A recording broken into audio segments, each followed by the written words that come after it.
네, 심령이 가난한 자는 복이 있나니 천국이 그들의 것이며, 예수님이 입을 열어 가르치셨을 때 제일 먼저 하신 말씀입니다.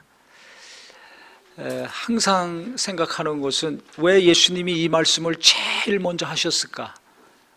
이유가 있겠죠. 얼마나 하신 말씀이 많습니까? 가르치신 내용이 얼마나 많습니까? 그런데 이 말씀을 제일 먼저 가르쳐 주셨습니다. 심령이 가난한 자는 복이 있나니 천국이 그들의 것이며. 이 땅에 사는 삶 정말 어렵습니다.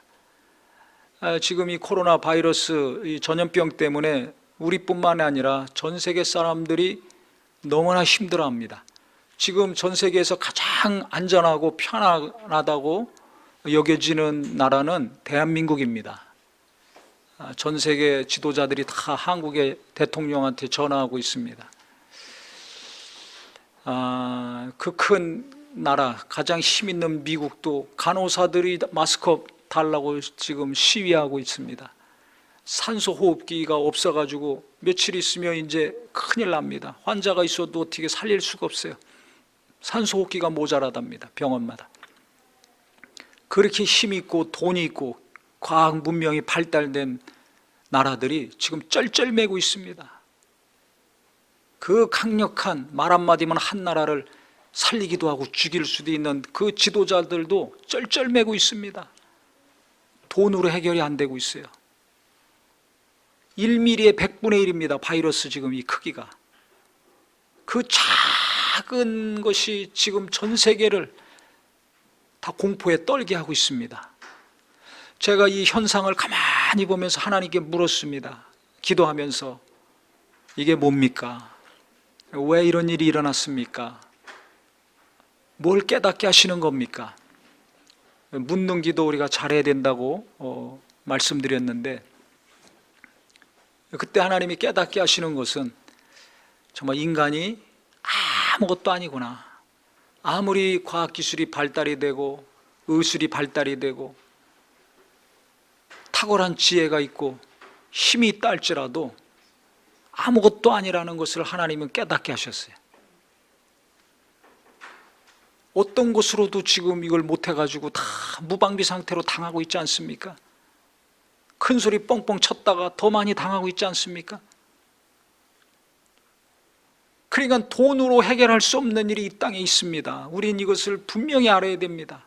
돈이 무엇든지 다 해결해주고 내게 행복과 평안을 주고 내 자식들에게 행복과 평안을 준다는 생각들이 다 있습니다. 그런데 돈으로 해결이 안 돼요. 어떤 것으로도 지금 해결이 안 되고 있어요. 깨달아야 됩니다. 인간의 능력으로 이 땅에 어떤 것으로도 해결할 수 없는 일들이 있구나. 그럼 어떻게 살아야 되는가? 이걸 또 하나님께 물을 수밖에 없습니다. 이번 주에 제가 며칠 동안에 아주 심기가 불편했었습니다. 그래서 그동안 잠잠했던 심령이 격동하기 시작했어요. 그래서 막 언성을 높이고 한 2, 3일 연속으로 굉장히 불쾌함과 불만족과 분노가 막 있었습니다. 그래서 제가 제 안에서 그런 것들이 자꾸 일어나고 그것이 막 바깥으로 표출되고 하는 것을 보면서 이렇게 하면 안 되는데, 하나님 앞에 기도하면서 왜 이렇습니까? 누가 잘하고 잘못한 걸 떠나가지고 제 안에서 그런 것들이 막 나오는 것을 보면서 또 깨닫게 하시는 것은 할 수 없는 죄인이구나. 뭐 조금 바뀌어가지고 좀 괜찮아진 줄 알았는데 어쩔 수 없는 죄인이구나. 나는 누군가를 포용하고 누군가의 연약함을 용납하고 담을 수 없는 그릇이구나 라는 것을 깨닫게 하시고, 그 다음에 내 안에 아직도 온전치 못한 인격이 있구나 라는 것을 분명하게 보게 하시고 알게 하셨어요. 나도 절제할 수 없는, 이 마음을 다스릴 수 없는 존재라는 것을 알게 하셨습니다. 그러니까 얼마나 부끄럽습니까? 그것을 보고 들은 가족들이 앞에서 부끄럽고 창피하고 하나님 앞에서도, 또 제가 목사지 않습니까? 다른 사람은 몰라도 하나님은 아시는데 너무나 부끄러운 거예요. 창피하고. 그래서 제 온전치 못한 성품, 인격을 제가 보면서 죄인임을 깊이 깨닫게 되고, 온전치 못한 부족함이 많은 자임을 또 깊이 알게 되는 것과 동시에 한편으로는 낙심이 되죠. 아직도 멀었구나. 언제 온전케 될 것인가. 그러면서 하나님 앞에 낙심이 되니까 어떻게 됩니까? 심령이 가난하게 됩니다. 힘이 쭉 빠지죠. 또 한 가지는 제 몸에 좀 이상이 생겼습니다. 어디가 좀 고장이 나가지고 이게 거동이 대단히 어렵습니다. 일어나기도 어렵고 여기 걷기도 어렵고. 제 몸이 안 좋으면서 또 생각나는 것은, 하나님 또 왜 몸이 이렇게 아픕니까? 왜 또 고장이 났습니까?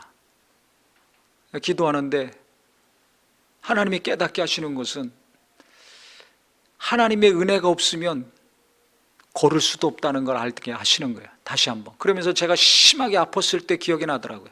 눈도 뜰 수 없고 걸을 수도 없고, 오늘 죽을지 내일 죽을지 모르는 그때 그 삶을 다시 하나님이 기억하게 하시면서, 맞다, 하나님의 은혜가 없으면 숨 쉴 수도 없고, 하나님의 은혜를 주셔서 내가 눈 뜨고 볼 수 있는 거지, 은혜가 없으면 눈 뜨게 못하시면 못 뜨는 거고, 하나님이 힘주시고 온전케 하셔야 발걸음도 하나하나 걸을 수 있지, 하나님의 도우심이 없으면, 하나님의 지켜주심이 없으면 걸을 수도 없구나.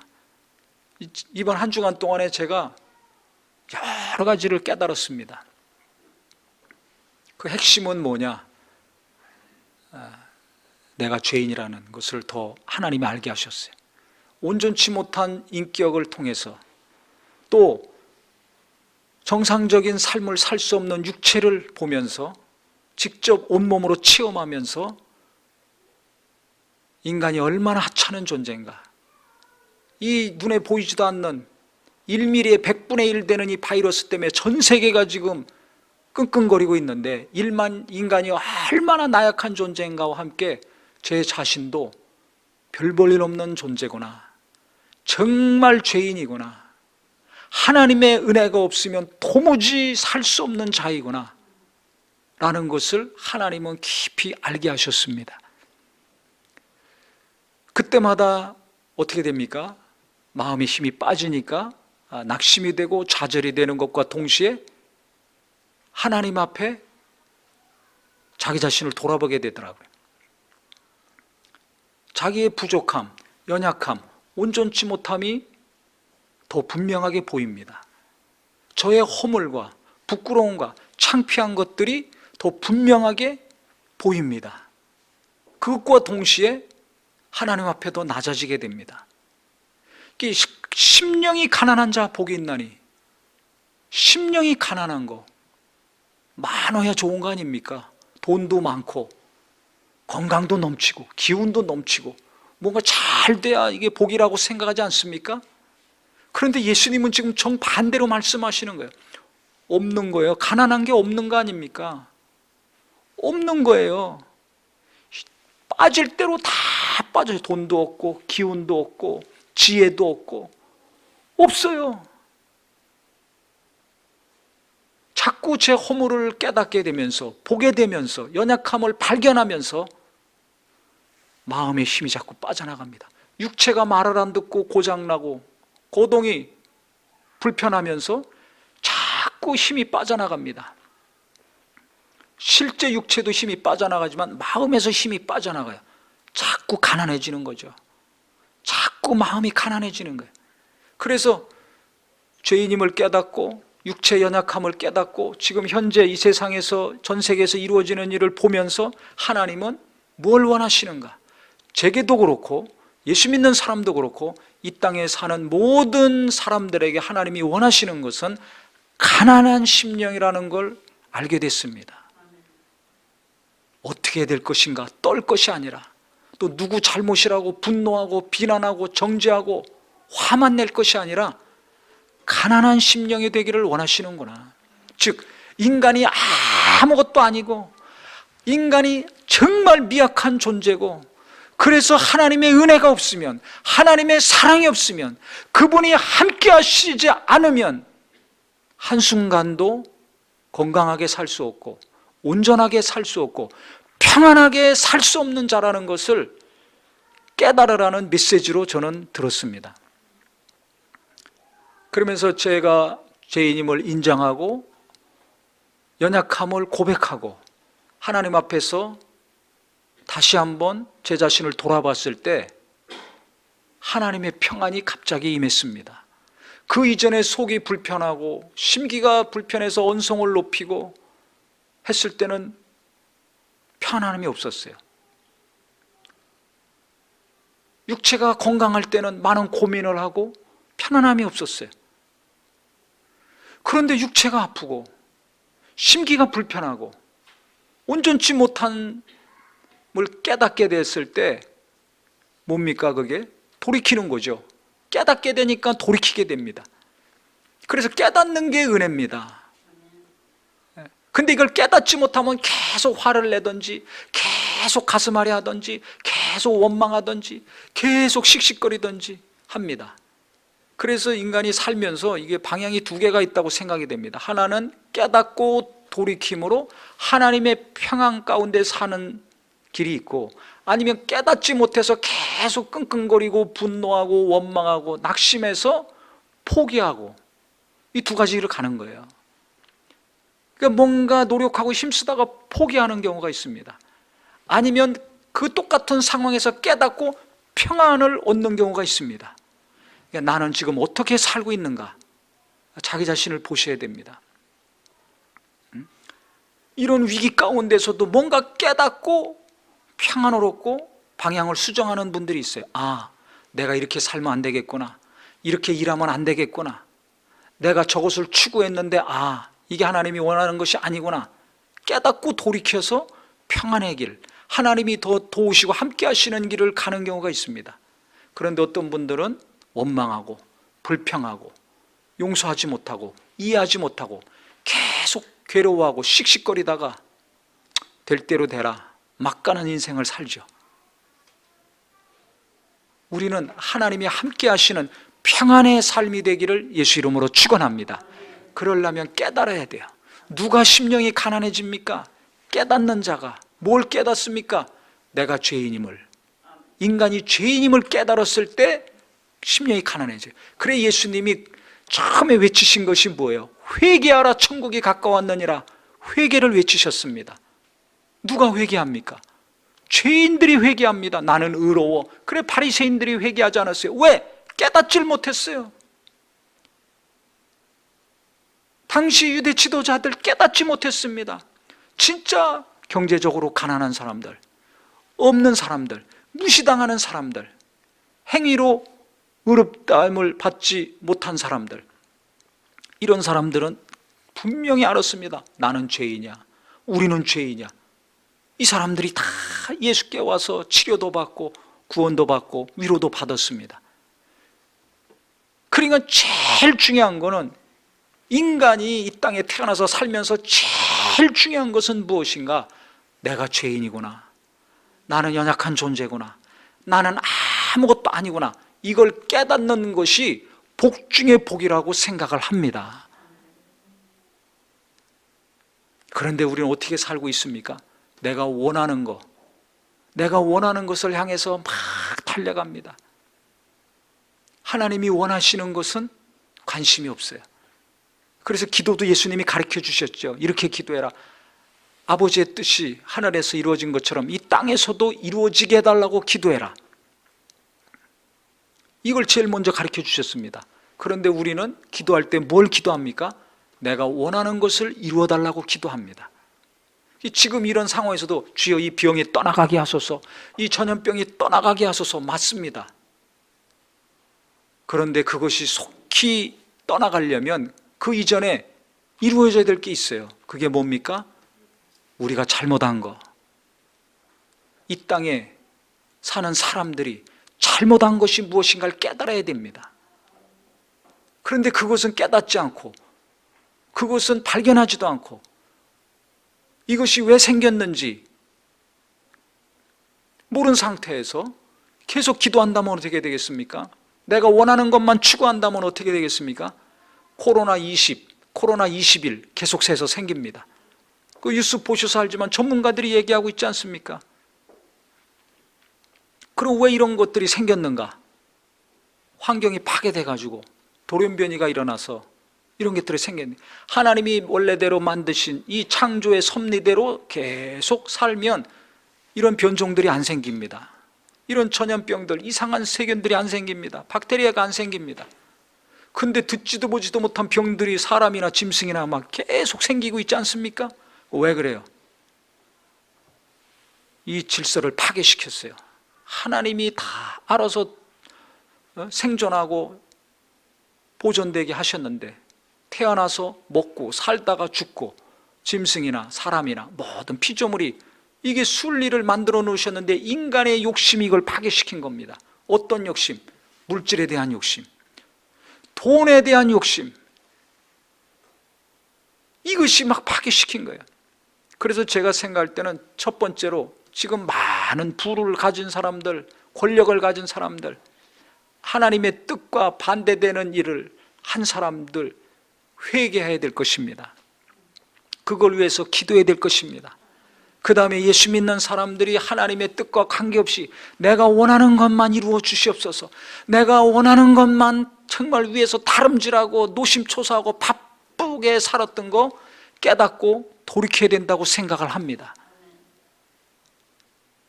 하나님의 뜻은 구하지도 않고 관심도 없잖아요. 오직 내가 원하는 거, 내 눈이 원하고 내 입이 원하고 내 귀가 원하고 내 육체가 원하는 것에만 열심히 내지 않았습니까? 민감하게 반응하지 않았습니까? 주신 거 감사하지 못하고 지금은 대한민국에 사는 것 자체가 특별한 감사의 기도 제목입니다. 그런데 감사하지 못하고 있어요. 지금 하루 먹을 양식이 없어서 벌벌 떨고 있는 사람들이 지구상에 많습니다. 하루 벌어먹고 살아야 되는데 지금 다 이동을 제한하지 않았습니까? 지금 전염병이 문제가 아니라 굶어 죽게 생긴 사람들이 부지기수입니다. 근데 우리나라는 이 난리 중에도 음식점 가보세요. 제가 지난주에 충격받았습니다. 꽉 찼어요. 교회는 안 나오면서 식당에 가서는 마스크 벗고 얼마나 맛있게 먹고 있습니까? 교회 와서 1시간 마스크 쓰고 있다가 가면 아무 문제 없는데도 카페 가서 마주 앉아서 막 얘기하면서 차 마시면서 카페도 꽉 찼으면 2월부터 꽉 찼대요, 젊은 사람들로. 근데 왜 젊은 사람들 교회 안 옵니까? 왜 부모들 못 가게 하고 있습니까?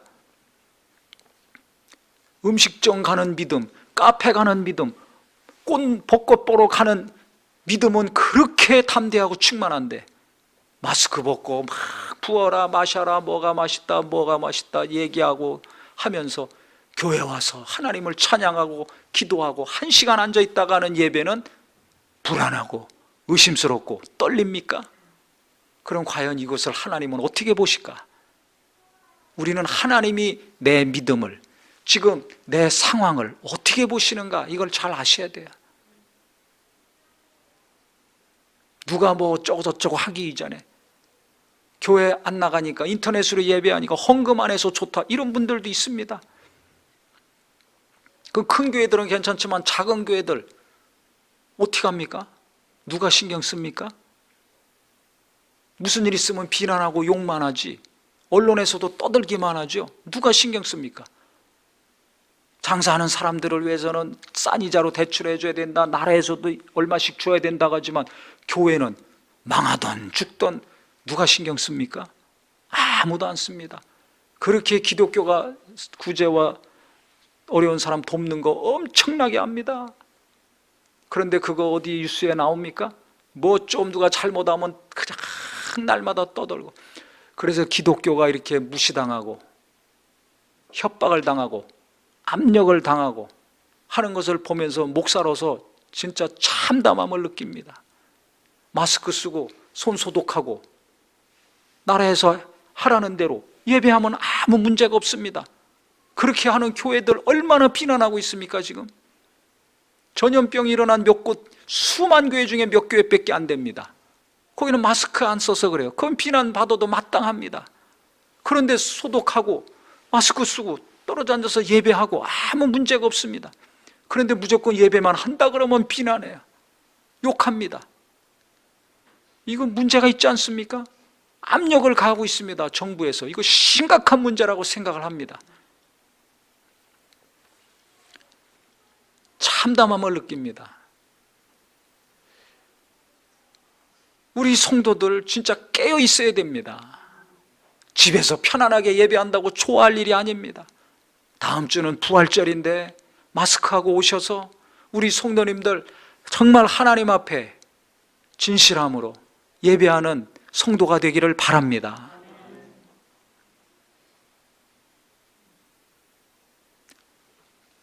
하나님 앞에서 우리가 심령이 가난한 게 복이라고 하셨는데, 죄인임을 깨달았을 때 심령이 가난해져요.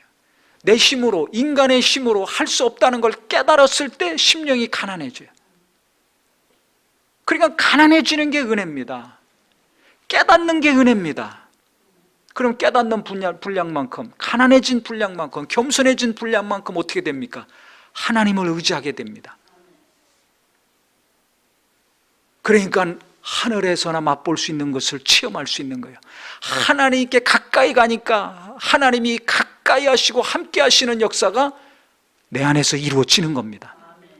그래서 제가 저의 온전치 못함을 깨닫고 제 육체의 한계를 깨닫고 또 이 전염병 때문에 인간의 한계를 깨닫는 순간에 무슨 일이 일어났는가?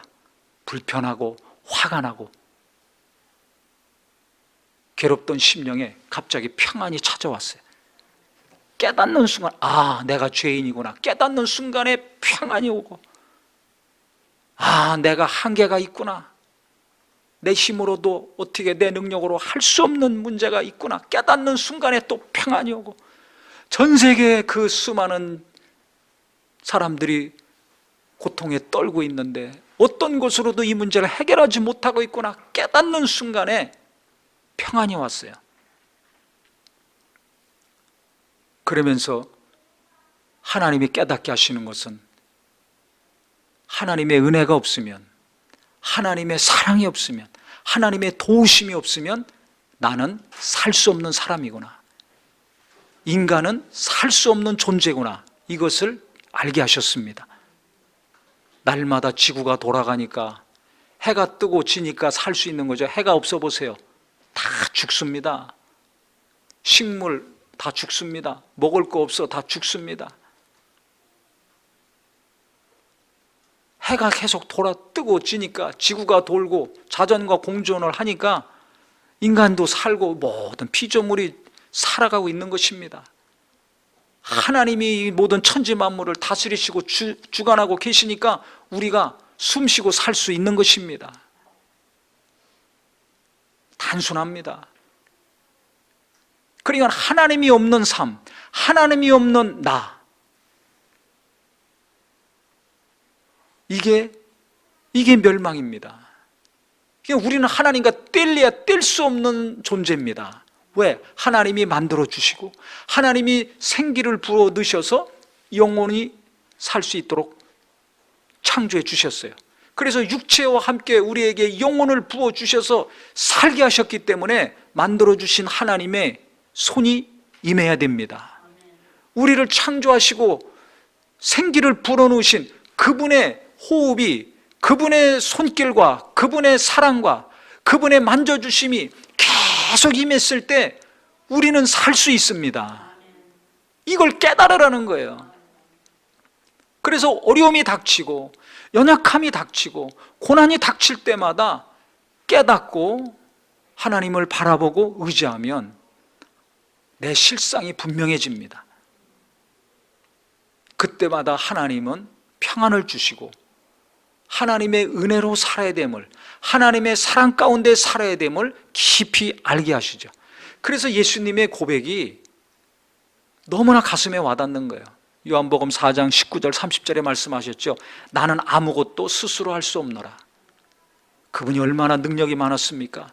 얼마나 많은 말씀을 가르쳤습니까? 근데 그것으로 만족하지 않았어요. 우리는 조금만 열심히 하고 뭔가를 이뤄보세요. 얼마나 만족합니까? 기쁘죠. 많은 사람들에게 영향을 미쳐보세요. 얼마나 뿌듯합니까? 그래서 자꾸 높은 자리로 가려고 하지 않습니까? 그런데 예수님은 그것으로 기뻐하신 적이 없어요. 죽은 자 살려서 기뻐하지 않았습니다. 5병이요 7병의 이적 일으키시고 기뻐하고 만족하셨습니까? 야, 너네들 봤지? 내가 하나님의 아들인 거 너네들 알아? 이런 적 없습니다. 우쭐하거나 흥분한 적도 없습니다. 나는 스스로 아무것도 할 수 없다 고백하셨어요. 그렇게 능력이 많은 분인데도 불구하고, 천지 만물을 성부, 성자, 성령이 함께 창조하셨는데도 불구하고 나는 아무것도 할 수 없다, 나는 스스로 아무것도 할 수 없다 고백을 하셨습니다. 그리고 날마다 아버지 하나님을 의지하고 기도하시면서 아버지께서 어떤 말씀을 주시는가, 그 말씀만을 전하시고 가르치셨어요. 아버지가 하라고 하시는 것만 하셨습니다. 예수님은 죄가 없습니다. 우리는 죄가 많습니다. 연약함이 많습니다. 그것을 볼 때마다 한계를 느끼죠. 아플 때마다 육체적인 한계를 느끼고, 죄성이 내 안에 있고 그 죄가 나올 때마다 인격의 한계, 영적인 한계를 느낍니다. 경제적으로도 우리가 한계를 느낄 때가 있습니다. 일을 하면서도 한계를 느낄 때가 있습니다. 저 사람은 10분이면 하는 걸 나는 1시간, 2시간 해도 못해. 저 사람은 며칠이면 하는데 나는 몇 달이 가도 못해. 한계입니다. 누구나 다 한계가 있어요. 내 한계를 볼 때, 인간의 한계를 볼 때 낙심이 되고 좌절이 되고 우울이 되지만, 동시에 하나님 앞에 나간다면, 그 가난한 심령, 낮은 심령으로 하나님께 나간다면 하나님의 은혜가 임하고 위로가 임할 것입니다. 예수님이 자기 능력으로도 얼마든지 일할 수 있습니다. 그런데 그렇게 안 하셨어요. 하나님의 것으로만 하겠다는 거예요. 하나님이 주시는 것으로만, 아버지의 능력으로만 일하시고 가르치시고 행하시겠다는 겁니다. 그러니까 예수께서 하신 일은 하나님이 하신 일과 똑같은 것입니다. 내 말을 듣는 자는 아버지 말 듣는 것이요, 말씀하셨죠. 나를 보고 못 믿겠거든 내가 하는 이 일을 인해서 나를 믿어라. 이게 하나님 아버지가 나를 증명하시는 것이다 라고 말씀하신 거예요. 바울도 뭐라고 고백합니까? 그가 육체에 가시가 있어서 그거 해결해 달라고 계속 기도했는데 해결이 안 됐습니다. 그때 그가 깨달은 것이 있습니다. 주님이 직접 말씀하셨어요. 내 능력이 약한 데서 온전하여짐이라. 내가 약할 그때 내 능력이 네 속에서 역사해서 그때 내가 가장 강한 자가 될 수 있다. 약할 때, 내가 가장 연약할 때 하나님의 능력이 내 안에서 100% 역사하신다는 것을 가르쳐 주셨습니다. 그래서 그가 괴로워하고 고민하고 힘들어하다가 도리어 자기 약함을 자랑하고 기뻐한다고 기록하고 있지 않습니까? 바로 그거예요. 우리가 범죄할 때, 인격적으로 온전치 못할 때, 또 육체에 병이 생겼을 때, 경제적으로 쪼들릴 때, 또 이런 재난 앞에서 무기력할 때 두렵고 기운 빠지는데, 거기서 끝날 것이 아니라 마음과 눈을, 방향을 하나님께로 돌이키는 심령이 되기를 바랍니다. 그럴 때 내가 하나님 앞에 선다면, 돈 앞에 쓰고 사람 앞에 쓰면 부끄럽고 화도 나고 창피하기도 하고 여러 가지 복잡한 감정이 있지만, 하나님 앞에 쓰면 순간에 하나님의 평안이 임합니다. 가난하기 때문에, 겸손하기 때문에 하나님의 은혜가 임합니다.